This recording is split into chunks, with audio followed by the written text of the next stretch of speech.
It's raining tacos from out of the sky. Tacos, no need to ask why. Just open your mouth and close your eyes. It's raining tacos. What's up, everyone? Welcome to the third episode of DeltaCo Fireteam Chat. I'm Audioreborn, and today we are gathered by Krakenfall.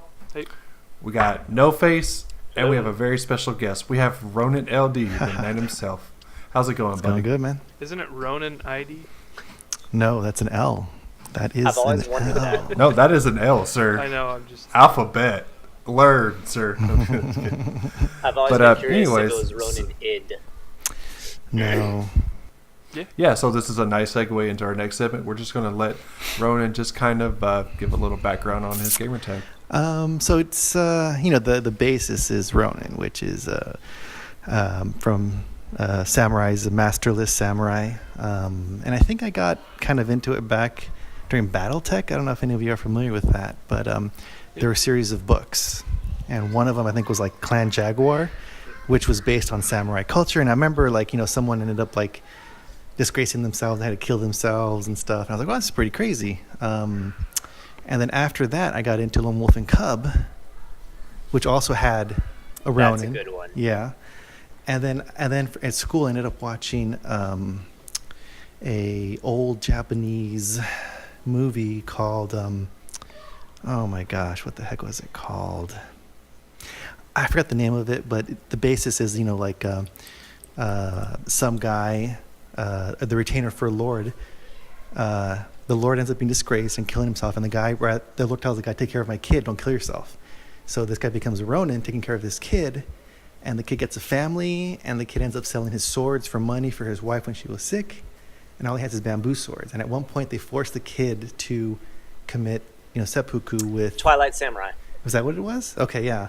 So then the thing is, this I'm guy... almost certain it's Twilight Samurai. Yeah, this guy going and seeking revenge for the kids after they force him to commit seppuku with bamboo swords. Anyway, so Ronin was the basis. That was taken.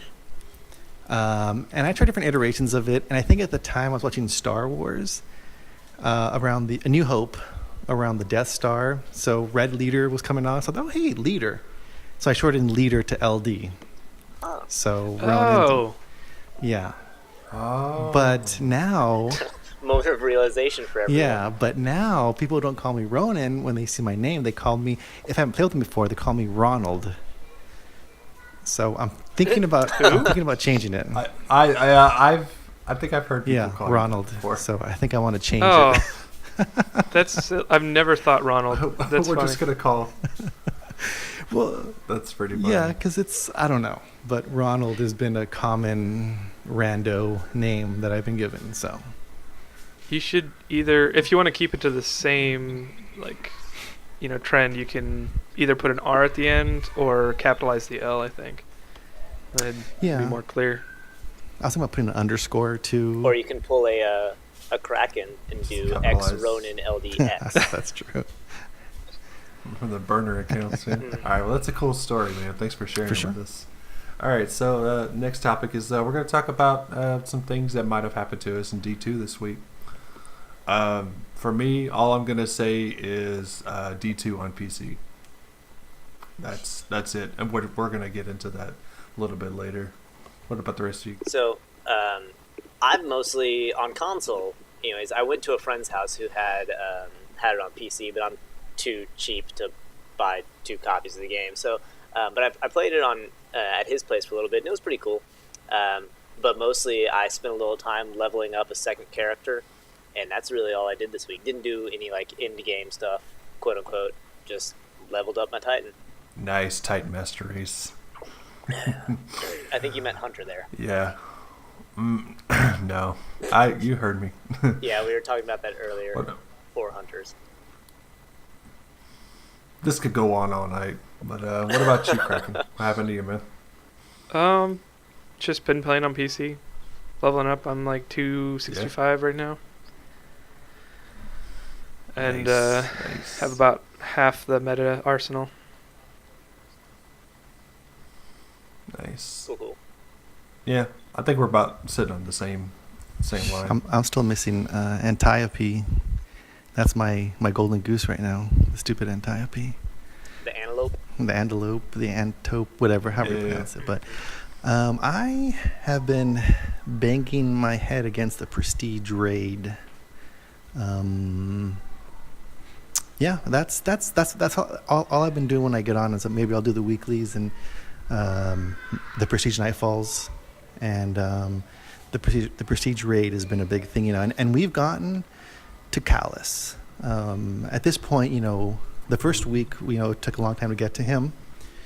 The second week, we've got to him in maybe under 2 hours, but Callus, the mechanics and the randomness are really, screwing with the runs and stuff. But I mean, I don't know. I was just saying. And at this point, technically, there's no real reason to do Prestige. The new armor sets just have a glowy effect, and that's it. There's no gear, or there's no weapons, like the other raids have had. But it's just for the challenge of it, because I want to beat it on Prestige. That at this point. So it's simply cosmetic, basically. But not even that. And the thing that sucks about the for bragging rights. But the raid armor is like for Titan, it's all mobility based. So a Titan wearing the Prestige raid armor, they hurt themselves because I think the max they can get is maybe 4 or 5 recovery, which is just not good. So when you're doing Prestige, are you doing challenge modes as well? Have you gotten a chance to? Oh yeah, we did. We did it on regular though. We did a regular run, and it's it's crazy, like because all we've been playing is Prestige, and there's a group of us that play late, and actually Audio, we formed that initially, you and I, way back in the day, but now you no longer play as late. Yeah, I was the one that created that group. I remember that was, and then abandoned it. Yes. Okay. We were the. I don't play at night anymore. We were the OG members, man. Way back when, but it's crazy going from Prestige to normal, because normal it just felt so relaxing and just easy because the enemies wouldn't take a full clip to die. Yellow bars were going down so quick, and compared to Prestige, where they have so much health and hit so much harder. But yeah, challenge. I didn't feel like we had a problem with it. On normal, it felt nice. Not too hard, because I think partly because of how much we've been spending in the Prestige raid, and how much more difficult. You have to be smart about positioning. About surviving, I don't know, but yeah, Well, Ronin, I am definitely going to say hats off to you on that, because I haven't set foot in the Prestige raid whatsoever and have very little desire to. So, hats off. I haven't even done the raid. Yeah, and it's funny too, because I've gone through, I think back in D1. Like for King's Fallen before, I had there was a group that I ran nightly with, and a great bunch of guys, and I'm kind of sad because I don't play with a lot of them as much, because they run earlier now. So when Wrath of the Machine came out, they wanted to play earlier times, and I just couldn't. I think that's when the new, I don't know what night crew is, some of us call it, kind of formed. So and then since Wrath of the Machine, at this point we've all been, for the most part, regularly raiding at least every week. And I just want to add that you guys do a really good job. Like seriously, anytime I played with you guys, I could talk to any. I think anybody in that group could probably Sherpa anybody new in every raid. Oh yeah. And I just wanted to, my hats off to you guys. Yeah, you guys are great. and I feel like we've tried to get people through, but I feel like our times, I think a lot of the tacos are Midwest, more East based, so it's a lot harder for them to kind of join our games. Yeah. But yeah, all I've been doing is Prestige. We haven't been doing anything else except for Prestige, so it's been frustrating. But I don't know. Like we can feel it. We can feel it. Anyway, I'll stop on that topic. You'll Yeah. Oh, that's good. No, you're good, man. You'll get it. Yeah. All right. So I guess we'll talk about a little bit of news this week. I'm going to start off first with the second round of faction rallies. It starts on Tuesday Reset, which is November the 7th, and it goes all the way to the 13th. Basically, you could choose 3 factions: Future War Cult, New Monarchy, or Dead Orbit. Usually with the faction rally, each faction will put up 1 weapon for sale. If you are a part of the faction that is the winner, you can buy that weapon for 1,000. Now, if you're not a part of them, it's 50,000. Glimmer. Now, second round, Glimmer. I'm sorry? Glimmer, right? Yeah. Yes, Glimmer. Anyways, so Future War Cult has a fusion rifle. It's called Timeline's Vertex. New Monarchy has a sword called Honor's Edge. And Honor's Edge actually looks like the sword that you get out of the Collector's Edition. I don't know if you guys have seen that. It's pretty much the same archetype. It just has the black and red New Monarchy. It Or not still black and looks red, pretty red good. and white. So It looks pretty dope. I mean, let's be real. It looks pretty dope. And then Dead Orbit, they have a grenade launcher called Truth Teller. And personally, as Dead Orbit for life, I really feel like Bungie did this to make sure that Dead Orbit does not win. But they will win. We live on. I would just like to, let everyone know Future War Cult is really the only choice for faction rallies. So I don't know why you said they could choose from 3, because really there's only one choice. Yeah, I mean, there were a lot of changes in the token system. I'm not really going to get into that. It's not really a big deal. But there was one major thing that they were going to change is you no longer get tokens for destroying enemy supplies. So, like, if you were in the first faction rally, there was a farming method where you would just hop into the lost sectors, and you would just shoot all the stuff and get all the coins, and you just rinse and repeat. And everybody was doing that and not doing other activities, so they just cut that out. But everything else is still the same. You guys got anything to add to that? The big change on that that I'd like to point out that was really annoying, because actually, I can't remember, I think it was actually Kraken that I was running with when we found this out, that when you were in a fire team, if you were shooting the supply crates, only the person who got the last shot in actually got credit for it. So if 2 of you were running through, there was 5 crates, if you didn't get the last shot in all of them, you may have only got 1 out of the 5. Now they're actually doing it so when people open that thing that you're in, Lost Sector, I lose words. The cache. Yeah. Whenever you open the Lost Sector cache, like everyone in the fire team gets the rewards, the faction rally rewards for that. So it's actually a lot more conducive to the friend game, as they say. I didn't know that. That's interesting. And that actually is something that I'm really happy about it, because that was stupid frustrating. Yeah. Sounds like a good change. Guys, you got anything else to add to this? I was just going to say that makes more sense now, because when I first heard that they were removing the cache token drops, I was like, why? Like, that's the one thing we can grind and do it indefinitely, because there's almost always supply drops. So it felt like they were just removing shit for no reason again. But I totally forgot about the lack of distributed loot, so that makes it a lot better for running with teams. And lost sectors you can still grind, like you can grind the same lost sector, so. Yeah, but a lot of people, they were just running through it, shooting the supplies and getting out. Yeah. Like, they weren't even killing the bosses. Like, it's just... Which is fine. I mean, Yeah, but I don't really care.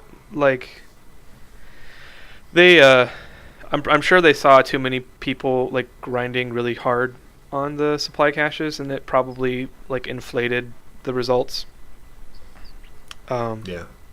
Maybe not everyone knew about it, so that might have skewed the results, but I don't care, like, as long, that people grind a ton. It's just, I don't know. Maybe they want to bring it down a little bit. But it doing a lost sector, I mean, it was really easy to just run through all the enemies to the end, kill the boss, and open the crate. Because, like, when I was doing those runs, I just do that because shooting the things, it took maybe like a minute longer running to the end to kill the boss, open the crate, and then, what do you call it? Fast travel back. So, I mean, That's usually what I it do. might be quicker because now you can just run past all the enemies, go to the last boss room area, kill the boss, open the crate, and just fast travel back and do it again. Yeah. And But if you're looking at it like from Bungie's perspective, you think about it, running to the end and killing a major is still killing a major, and you still got ads and anything elsewhere. Whereas, like, because I'm not gonna lie, I totally did this. I will run through the entire Lost Sector and maybe kill like 2-3 of the actual spawns in there. Yeah. And so like you would just run through and then come back out and just keep going this big circle, not killing anything. yeah. So it was, I mean, I feel like as far as actually playing the game, quote unquote, the way it's intended, this is actually a step in that direction that is better than what they had, is what I'll definitely say. Yeah. My like biggest issue with the faction rally is, do I pledge the same factions with each guardian because they're all missing one armor piece, or do I switch them all up? Future War Cult. Well, my hunter's missing the Future War Cult helm, my titan's missing the New Monarchy helm, and my warlock is missing the Dead Orbit chest. So See, Ronin, you're making a fundamental mistake here, thinking that the faction rallies are about loot and not about the fundamental beliefs of each faction. All right, we are talking about the future of humanity here. I don't really think we should be basing that on what armor you have or don't have here. hey, all my bases are covered. We'll just boil it down to friendly competition. Yeah. All right. All right. We need to go on here. All right. So we've already talked about challenge mode. So the next piece of information.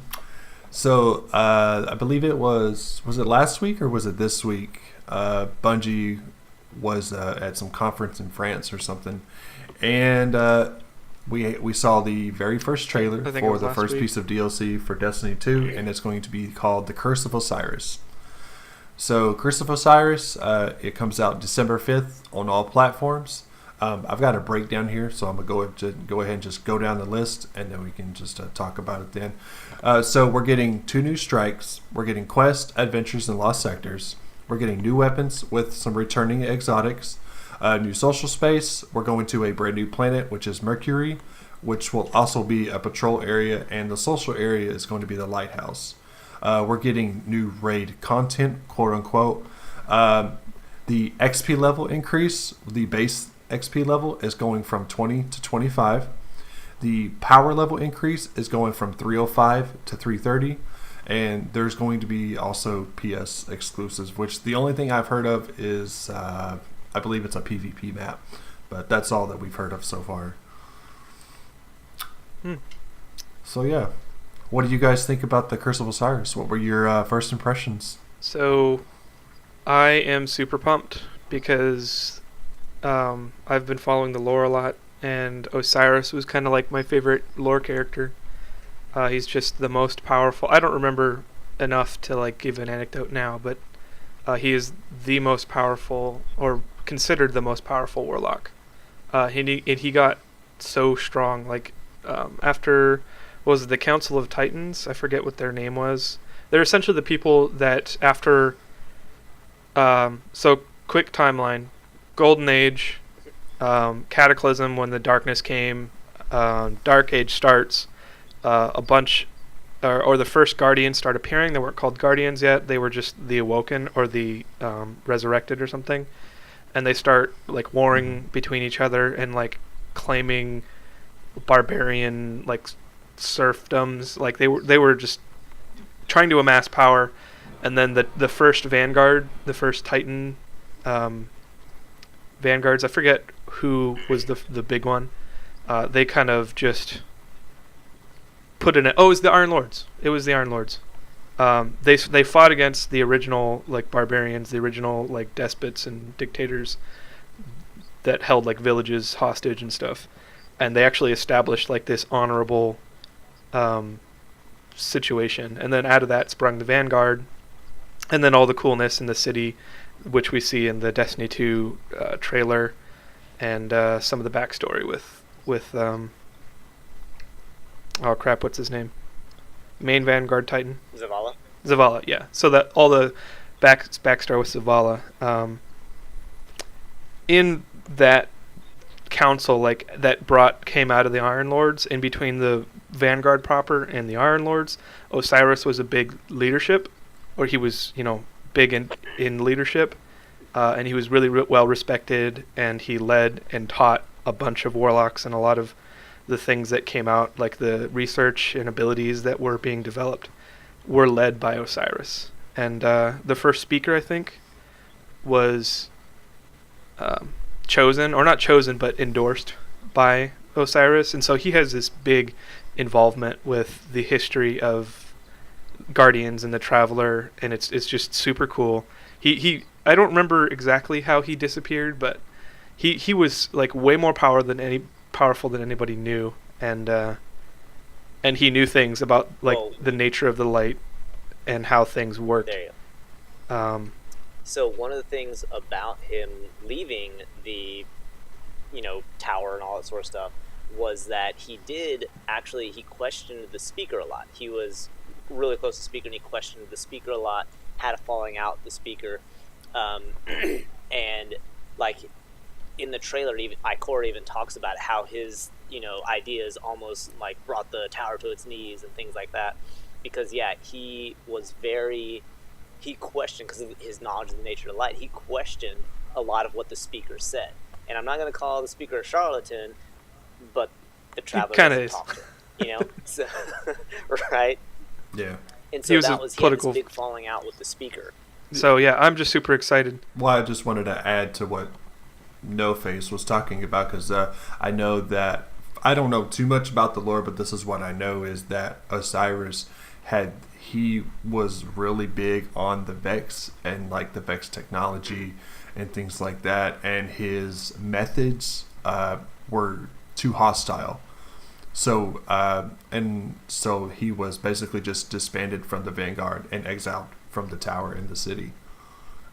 And as far as you were talking about, he taught a lot of people. I know that if you've seen the trailer, Ikora talks about how Osiris was her mentor. That's who taught her everything that she knows.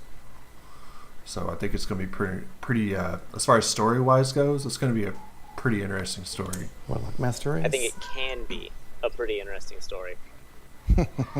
Still not Master Race, but I like how Bungie's using new raid activity instead of new raid. I don't think anyone believes there's going to be a new raid. They're probably just going to add some stuff to the Leviathan. However, if Bungie does release some new raid, whether it be VOG or whatever, that would be hats off to them. It says content. It does. Though, it does say content, and Bungie has said raid content specifically, not new raid. But I mean, if they can, and I've heard rumors that there's going to be some sort of horde mode, like Prison of Elders, but supposedly better. Like the Infinite Forest, I think is what that's supposed to be, or something. Yeah, it's like a simulated reality. It's just controlled by the Vex. So I don't know. I mean, I was thinking it'd be cool if in the Leviathan, if they had a thing kind of like the Call of Duty Zombies mode, where you kill zombies, get points, so you can buy weapons to open doors and stuff. I think something like that would be kind of cool, because the Leviathan is such a huge space with locked areas and stuff. But anyway, that's just a pipe dream. Don't they just get harder and harder? Yeah. And you have to go to other rooms to get better weapons and stuff. But I'm gonna. So I honestly, and this is so much conjecture and everything right now. So we're starting to put our spinfoil hats on at this point. But I honestly don't think it's going to be Leviathan. My honest, what I am kind of hoping for, and what I really think could happen, is that they're going to bring Vault of Glass back, but not Vault of Glass like we remember it. And that's why they're not calling it a new raid. It's new raid content, because it's an old raid that they're revamping.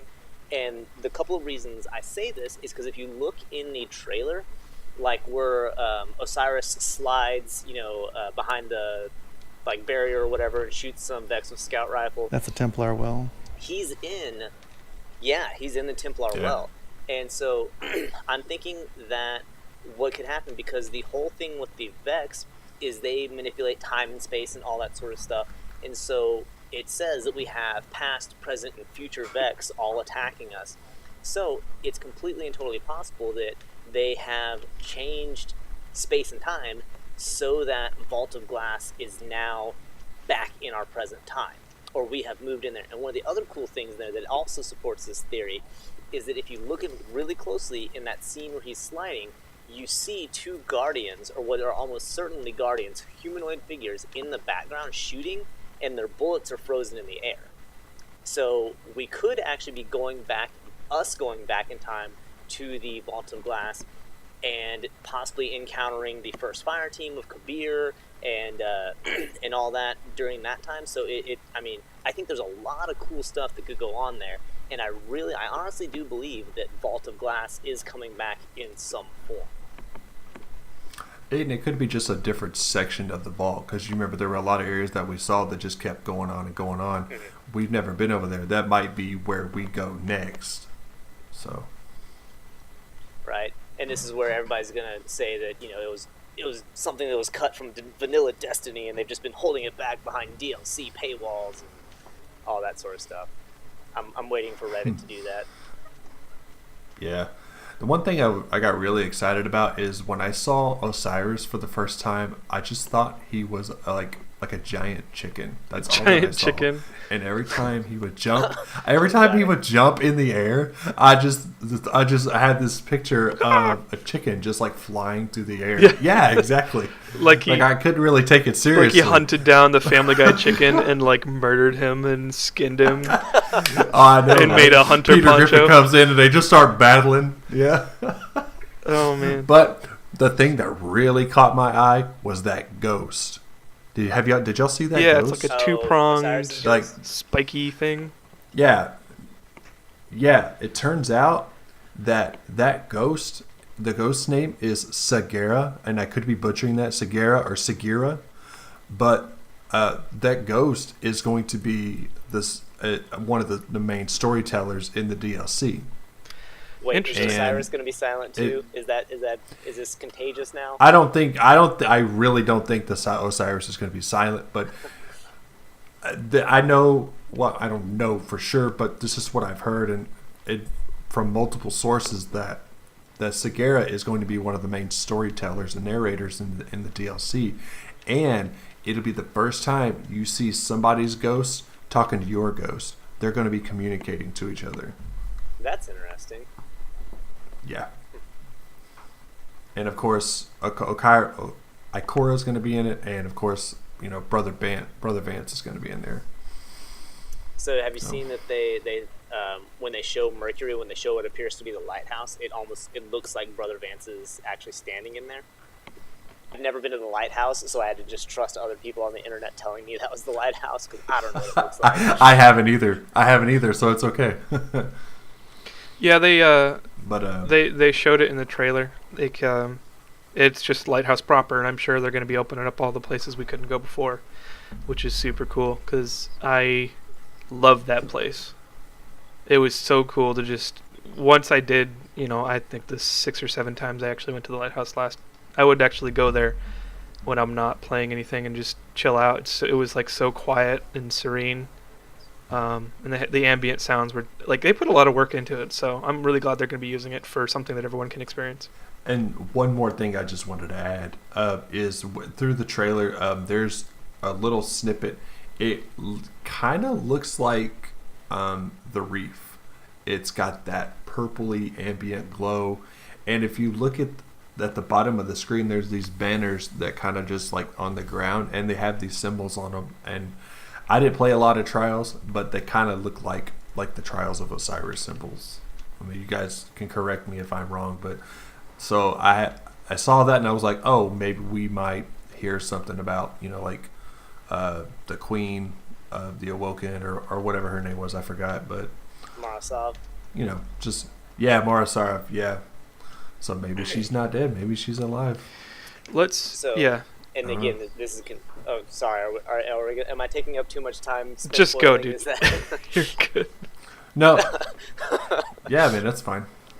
So what I think that is I actually think, because I think this whole DLC is going to have a lot to do with time travel and things like that. So I actually think we're seeing a ruined future lighthouse, if you will. So we're seeing a future basically where the Vex have won, or something like that, where they basically converted Mercury into their machine planet, and the lighthouse is no more, all that sort of thing. And so, and again, that makes sense with Osiris, because one of the things he was rumored to do is to be able to time travel anyway. And so if he's been to that future, and now he's coming back and saying like, hey, this is what I saw, and we got Frozen Guardians in the background and anything, and that's why we've got that fallen, like not the race, but actually broken tower, lighthouse in there. And so that's kind of what I think is that. Yeah. That would be cool. I do want to say that I'm trying to pull back my hype, because which is kind of made easy because I've been playing other games too in addition to PC Destiny. So I'm not like I'm focused on Destiny and super hyped up, and I'm getting so, unreasonably hyped. Like, this is Bungie we're talking about. They may disappoint. They've had the capacity in the past. So Yeah. I'm really happy that Osiris is coming. I'm really happy that we're going to be revisiting some of this stuff. I hope that they give a lot of good story. Like, they've did a really good job with story. I hope they continue that trend. But I'm probably just going to be shooting the mans in the DLC. So it's going to be good. Probably worth the money, no matter what, for me. I'm glad I didn't have to be the downer this episode. That really makes me Well, yeah, I'm just trying to bring expectations down so we don't get, butthurt when it's not as good as we thought it was going to be, So, in my head, I had this huge, elaborate, like, awesome story that I know will absolutely never happen, because, I'd have this, vision of what Destiny could be, and it's so, like, Josh Whedon kill every main character kind of, like, ridiculousness that I know it'll never happen. But yeah, so I'm with you. I understand that, like, my expectations for it are probably overblown, but I am excited because I do think it is a time for them to fix a lot of the stuff that they said they were going to fix. I think that DLC, they can reboot a lot of those systems. They said they were going to reboot and all that sort of stuff. So I am excited, not for the DLC, of course, but also for that other stuff that they're going to be throwing out there as well. Yeah. Right. Ronin, is there anything you want to add to this? So Ronin actually had to leave us again. This is a bad trend, Moss. No, Ronin. But he had to go be a good dad. So thanks for joining us, Ronin. It was great to have you. Yes, thank you. Love to have you on again sometime soon. All right. So, since we're talking about this, I guess, how are we going to find out more about this? Okay, so in November, Bungie will be doing 3 live streams throughout the month.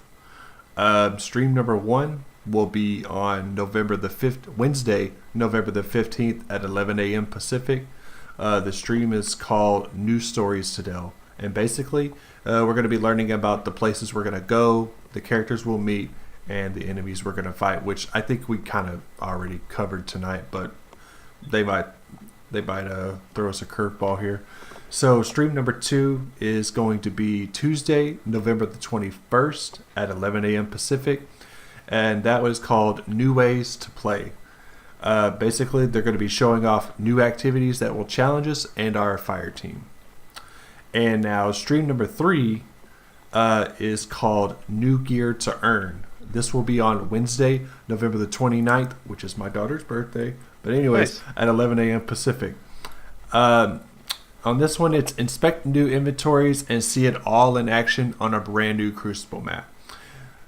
And they added a little note here on the weekly update. It says many members of the Bungie development team will be in the hot seats to tell you about what they've been working on, and they just hope that we can join and be a part of the whole experience. So, I'm pretty sure there's nothing for us to really talk about there. My only problem is that I don't want them to spoil too much. They've done that in the past, and they're very notorious for that. That's just really the only thing that I'm worried about. Yeah, I would say they're getting better with time. Exactly, yeah, just what I was going to say. Because, yeah, Destiny 1, they basically, before the release, gave us the entire game, showed us absolutely everything. And then in Destiny 2, I do think they showed a lot, but they still held back a fair amount. So, yeah, they're definitely getting better at that. Oh, yeah. I would have been mad if Destiny 2 was spoiled for me. That was such a great story to work through and then get through the end and just be like, my lore-loving nerd brain was blown, my mind was blown. I loved that. So I trust him at this point for stream. So speaking of lore, right. the one thing I'm going to throw out there that I was a little disappointed when I saw the trailer was that they have now changed Osiris from a Sunsinger to a Dawnblade Warlock, which did kind of upset me because that was actually a huge part of his lore.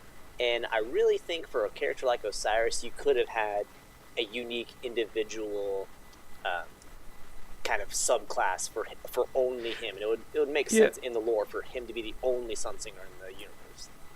Yeah.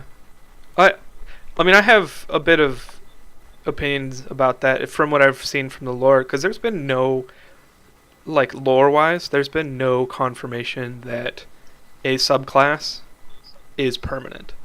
So as far as I can tell, a warlock's understanding of the light and what they're using determines what subclass they are. Because Ikora, her lore, she learns about all the stuff. That's probably why she's the Vanguard leader, as in the warlock space.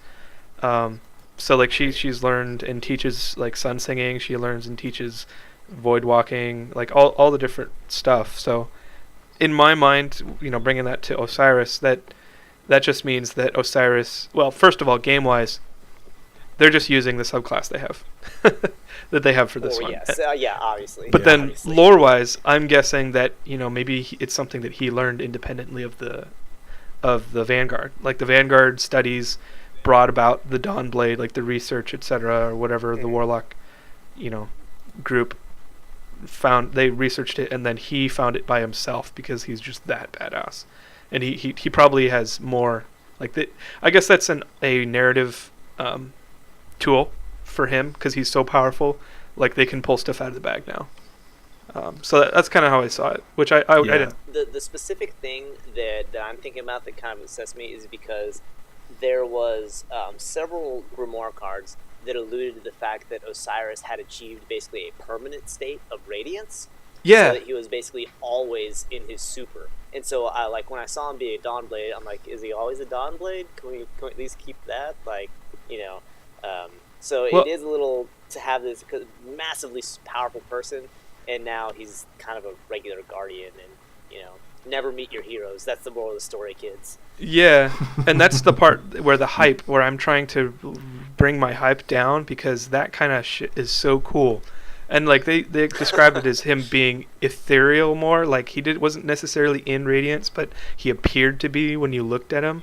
So it was kind of like a very, Chronicles of Narnia, Aslan kind of thing, where it's just he's so brilliant.